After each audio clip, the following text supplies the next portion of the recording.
Students, in lecture 2, we have learned about uniform and non-uniform motion. In uniform motion, equal distances are traveled in equal intervals of time.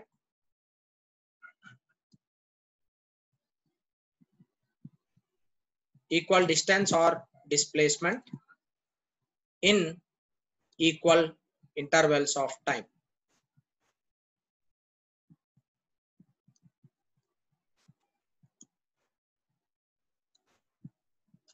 And in case of uniform motion, speed or velocity is constant. It does not change. Therefore, change in the speed delta V is equal to 0. Change in the speed is 0 in case of uniform motion. This with an example I have explained in lecture 2. Coming to non-uniform motion. In non-uniform motion, bodies will be traveling unequal lengths in equal intervals of time. Equal intervals of time or vice versa. Like it can be equal lengths in unequal intervals of time. In case of non-uniform motion, speed or velocity, it is not constant. It is variable. Therefore, change in the speed or velocity which is not equal to 0. That means speed may either increase or speed may either decrease in non-uniform motion. These things we have learned in lecture 2. We have clearly got explanation about uniform motion and non-uniform motion, and speed remains constant in uniform motion, whereas it varies in case of non-uniform motion. And one more definition we have learned, it is average speed, which is equal to total distance traveled with respect to total time. That means total length traveled divided by total time. Delta S divided by delta T. And we have also defined instantaneous speed. Instantaneous speed is nothing but speed at particular instant of time.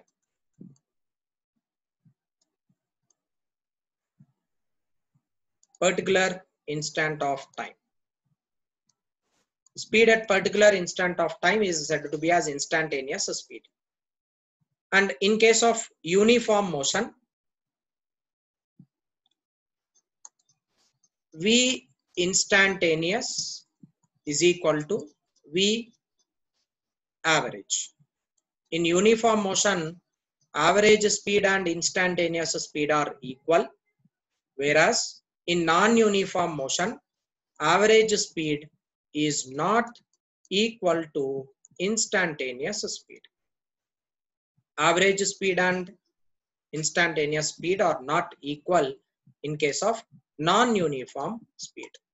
So you should remember these things, because based on this we will define new term in kinematics called acceleration, which will be applicable for non-uniform motion, that we will be discussing in next coming slides.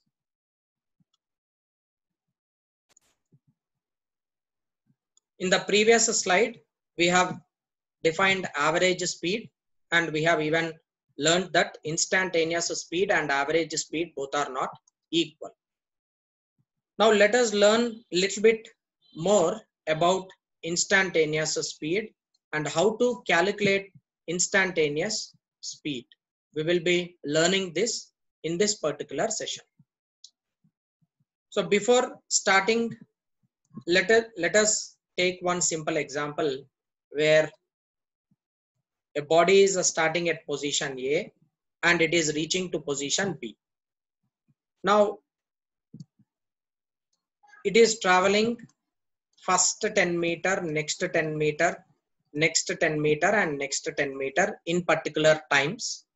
Let me take those time as 5 second, 10 second, 2 second and 5 second, right? Now clearly delta S, which is equal to net displacement traveled by the body, it is final position, that means final displacement minus initial displacement, which will be equal to 40 meter.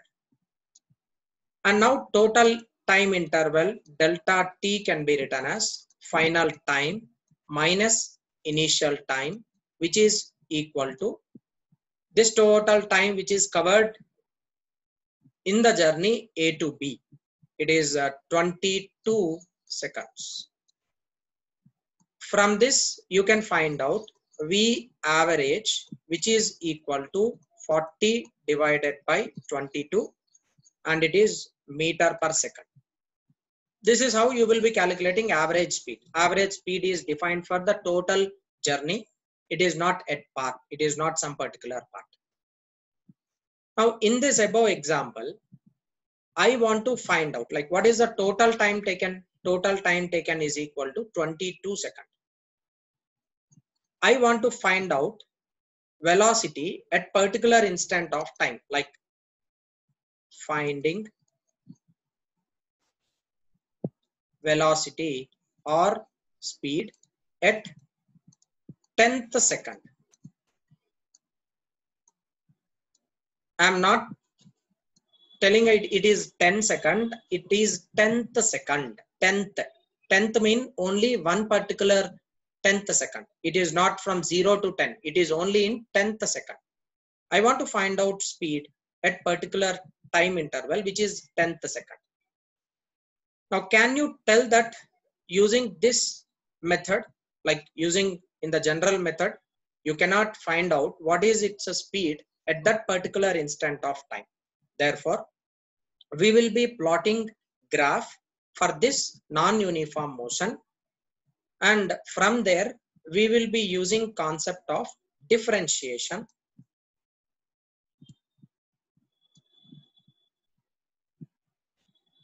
to know about instantaneous speed at that particular time, right? Now let me, this is what complete journey, it is 40 meter. At some particular time, it is starting at position A and it is going towards B. Now let me take in this graph, I am representing that this is the point where body is starting, it is A, and this is the point where the body is ending its journey, and I name this position as B. Now what is this length? Length from A to B, which is chosen on the y-axis, it is 40 meter, right? And at this particular, like this is 40 meter point, 40 meter point on the y-axis. So on the x-axis, it will be this total time, which is used in traveling journey from A to B, and this time is 22 seconds, right? Now in this particular point, in this particular graph, I want to now locate where is 10th second. So starting from this point, like it can be 0, 1, 2, 3, 4, 5, 6, 7, 8, 9, 10, 11, 12, 13, 14, 15, 16, 17, 18, 19, 20, 21, 22. Total time is 22 seconds. Somewhere here will be 10th second. This is 10th second. This part. This part. This is 10th second. Understand the difference between 10 second and 10 second students. 10 second means starting from 0 to 10. 10th second mean only in that particular time, only in that particular 1 second, how much distance it is traveling. That is what called as instantaneous velocity. Now this small time which is chosen, let me denote it with dt. That small interval of time, I am writing it as dt. Total time which is from starting to ending, I am denoting it with delta t. Delta t difference is 22 second. If I subtract 1 second from here, it becomes 21, 20, and then 19, 18, 17, 16, like that. You need to compress that particular time. You need to compress that particular time to time dt. So in order to find out displacement covered at that particular 10th second, you need to compress this delta t interval into time dt. Therefore, I can write this as delta t. Delta t is 22. I want to compress this to dt, which is tending to 0, right? What is happening here? Delta t tending to 0, but it is not equal to 0 because here 10th second mean one particular second. Now in this particular dt time, there is some length travel, right? This is length traveled in time dt. I will be denoting that on y-axis. This particular length which is traveled, it is ds. Total length from A to B, it is 40 meter. But this ds length which is traveled in time dt, that is in very small interval of time dt. Therefore, delta s is also tending to 0, but it is not equal to 0. See, delta s, this portion is not 0. This portion is not 0. There is some particular length traveled in this particular time, right? Now I want to find out instantaneous speed at 10th second. So simply what I'll do, I'll take v instantaneous is equal to, at this particular instant, say dt time, it is distance traveled ds. So simply I will write it as ds divided by dt. But how you are getting this ds divided by dt? ds, you are getting it such that you are tending this delta s to 0. dt, you are getting it because you are tending this delta t to 0. Therefore, I can simply write limit delta t tending to 0, delta s divided by delta t is equal to ds divided by dt.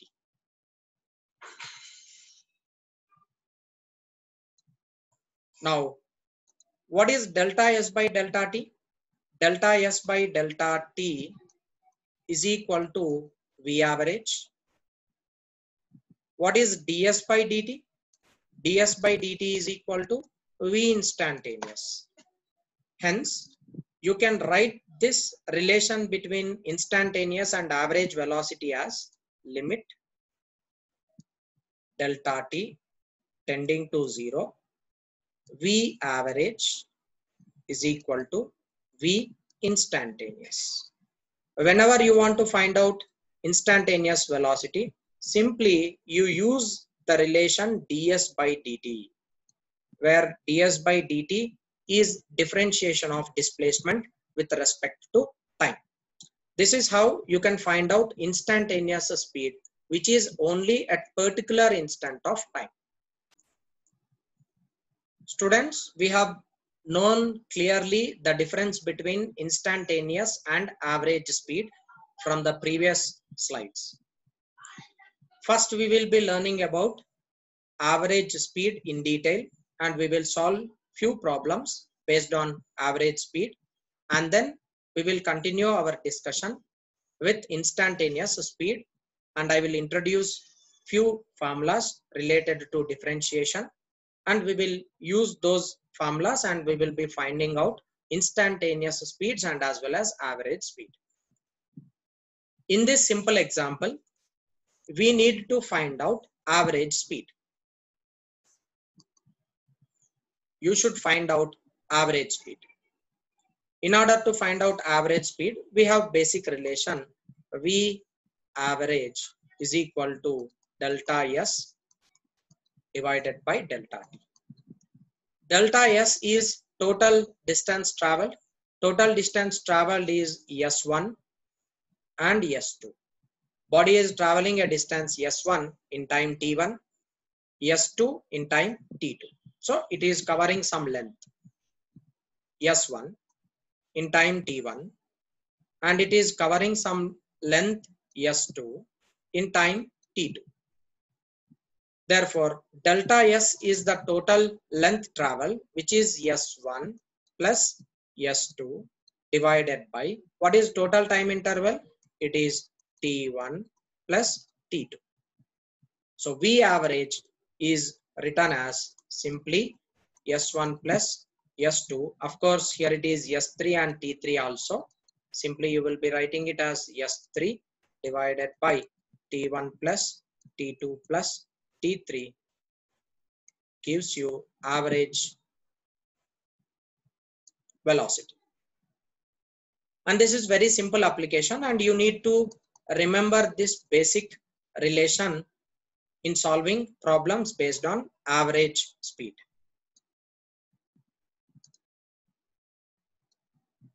Moving on to next question. We have one more example based on average speed. It is also a simple basic problem. A object is traveling distances S1, S2 and S3 with speed V1, V2 and V3. Body is traveling distances S1, S2, S3 with speed V1, V2, V3. Now let me take body is covering some length S1 and this is in this total length S1 it is traveling with speed V1 and another length S2 it is traveling with speed V2, another length S3 it is traveling with speed V3. Now total distance traveled is known to you. Total distance traveled will be equal to S1, that is delta S is equal to S1 plus S2 plus S3. But you do not know total time taken. So let me take time taken to travel during this first part as T1, second part as T2, third part I take it as T3. Now I can relate S1, T1, V1 in this short journey. I can relate V1 as S1 by T1 and during second part of the journey I can relate it as V2 which is S2 divided by T2. This is basic relation of the speed and V3 is equal to S3 divided by T3. Okay.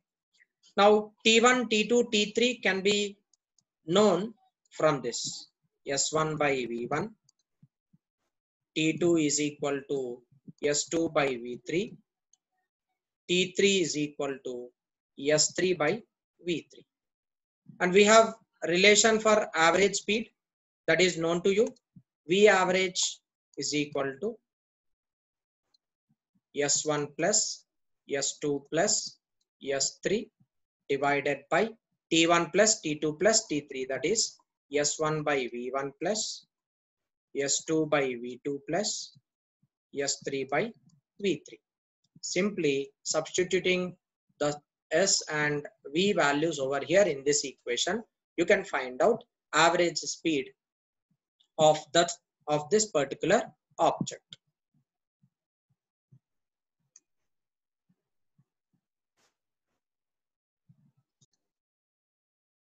Students, in last two problems, we have learned how to calculate average speed. In this problem also, we will be finding out average speed.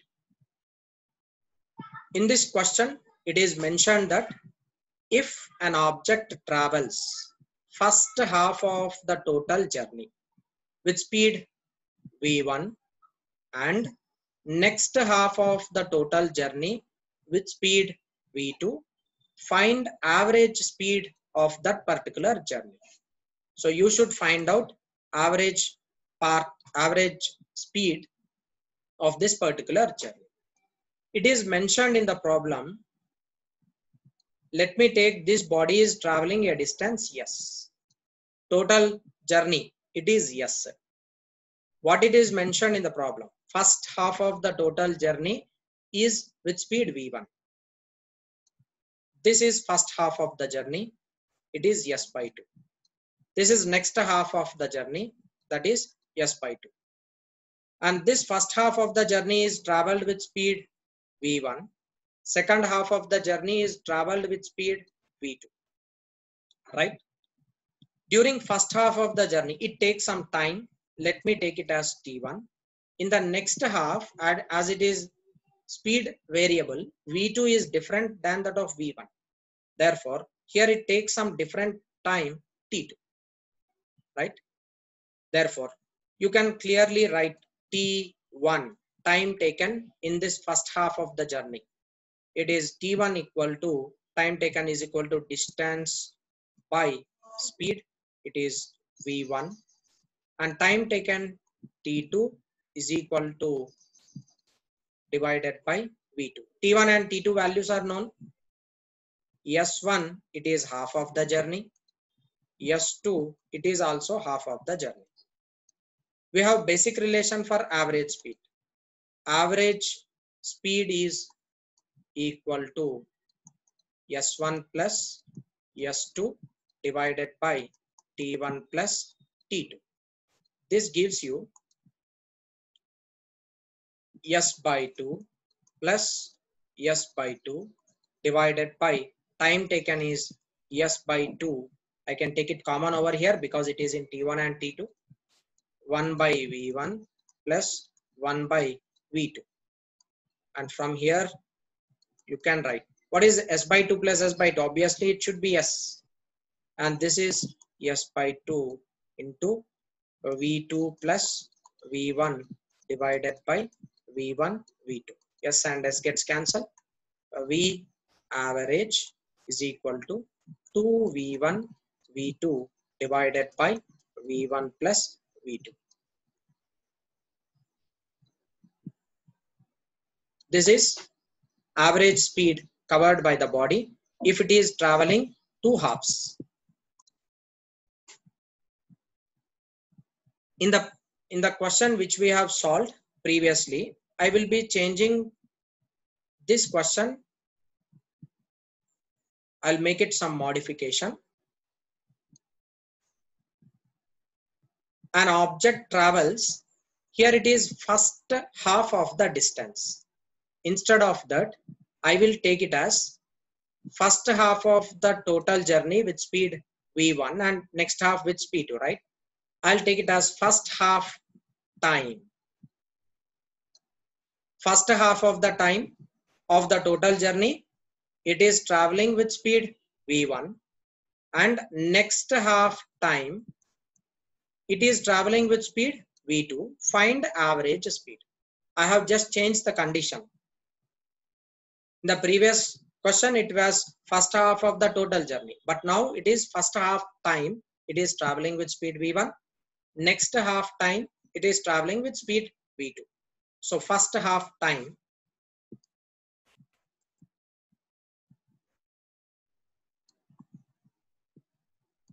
it is t1. In this t1 time it is traveling with speed v2, and in next half time I am taking it as t2. This is equal to v2. However, t1 is equal to t2 is equal to t divided by 2. Am I right? Because it is first half of the time it is t by 2. Second half of the total time. Let total time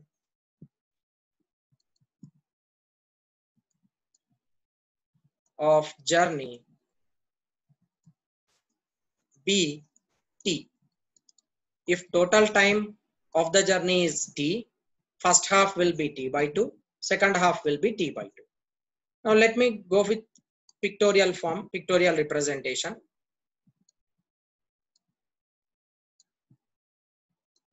Total time taken is t seconds, right? From here to here it is t. First half of the journey it is t by 2. From here to here it is t by 2, and from here to here it is t by 2. During first half of the journey it is traveling with speed v1, and next half of the journey it is traveling with speed v2. Now this length which has been traveled in the first half time, I represent it with s1, and next half I will represent it with s2, right? Now for the first case I will be writing it as v1 is equal to s1 divided by t by 2, and next half I can write v2 is equal to s2 divided by t by 2. v1 and v2 values we have got. We can now write down average velocity as v average is equal to s1 plus s2 divided by total time of journey is t. I am representing that directly. Now how can you write s1? s1 can be reported from this. s1 is equal to v1 into t by 2 plus v2 into t by 2 divided by total time taken t. T in numerator and denominator gets cancelled. What is left over here? It is v1 plus v2 divided by 2. This gives you v average. And remember, this is applicable. This formula is used only if the body is traveling in equal times. First half time and in next half time body travels with certain particular speeds v1 and v2, then only you can use v average as v1 plus v2 by 2. Suppose first half distance and next half distance it is traveling with speed v1 and v2, then in such cases you will be writing it as v average as 2v1 v2 divided by v1 plus v2. Remember these two conditions.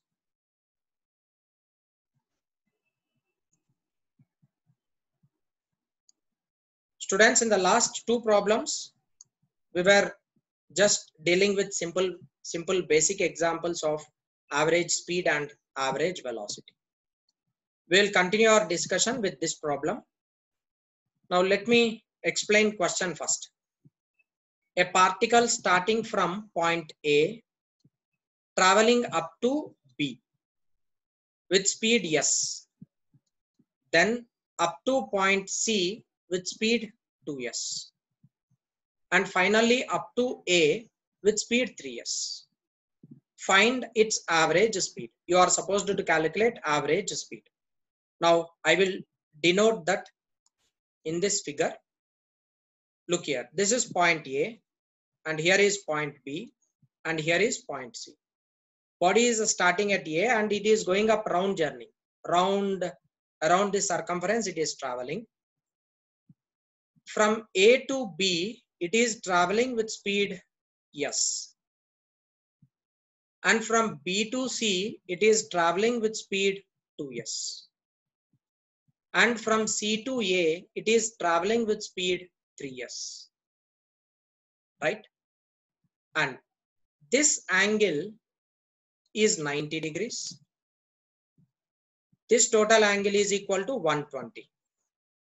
This total angle is 120 degrees given. And obviously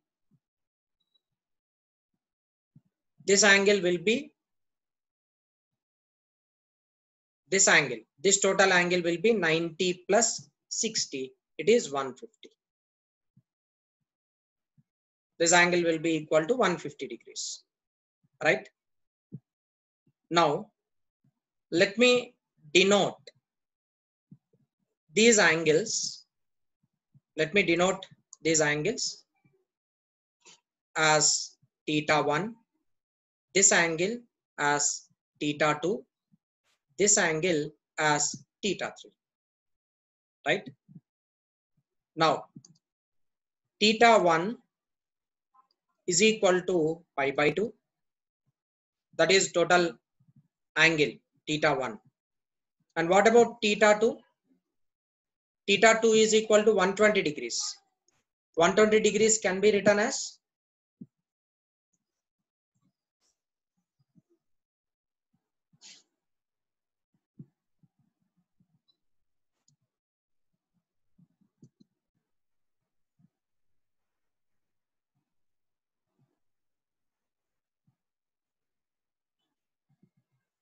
yeah, of course students, right? Theta 2 which is equal to 120 degrees.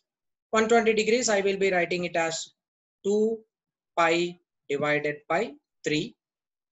And next theta 3.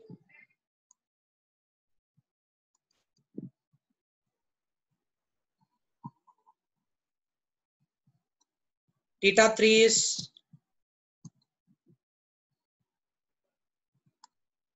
theta 3 which is equal to 150 degrees. 150 degrees can be written as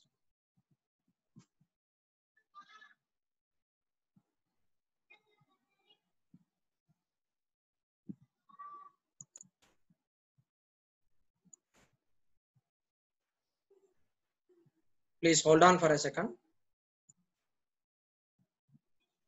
Yeah, total round up journey it is 360. This total angle is 360. Theta 3 can be written as 5 pi divided by 6. Now theta 1, theta 2, theta 3, all these values are known. Now I should find out average speed. V average is equal to total distance traveled from A to B. I will be writing this as AB plus BC plus CA divided by total time taken.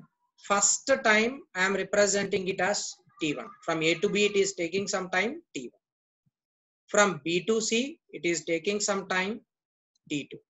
From C to A it is taking some time T3, right? Therefore T1 plus T2 plus T3. This is equation number 1. I can write AB is length of this particular arc. So simply I'll be using basic relation which we have used in previous lectures. Length of arc AB is equal to R, which is radius, into angle theta. This is R into theta 1. Theta 1 is nothing but pi by 2. Similarly, length of the arc BC is equal to, radius is same, theta 2, which is R into 2 pi by 3. Similarly, length of the arc CA is equal to R into theta 3, which is equal to R into 5 pi by 6. This is total length of the arc AB, BC, CA. Now I want to find out time taken. Time T1 is equal to, time taken is equal to distance traveled by speed, right? So this will be R into pi by 2 divided by speed is S. Similarly, time taken T2 is equal to R into 2 pi by 3 divided by speed is 2S, right? Similarly, T3 is equal to R into 5 pi by 6 divided by 3S. Okay. Now substituting this T1, T2, T3 and length of the arc AB, BC and CA in this basic equation, in equation 1, you will be getting answer for average velocity. So simply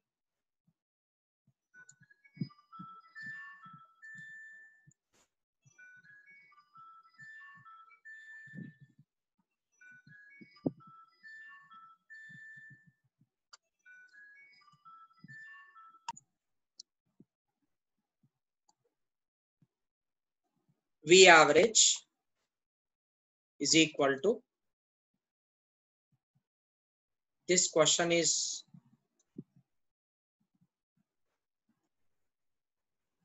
this is different question.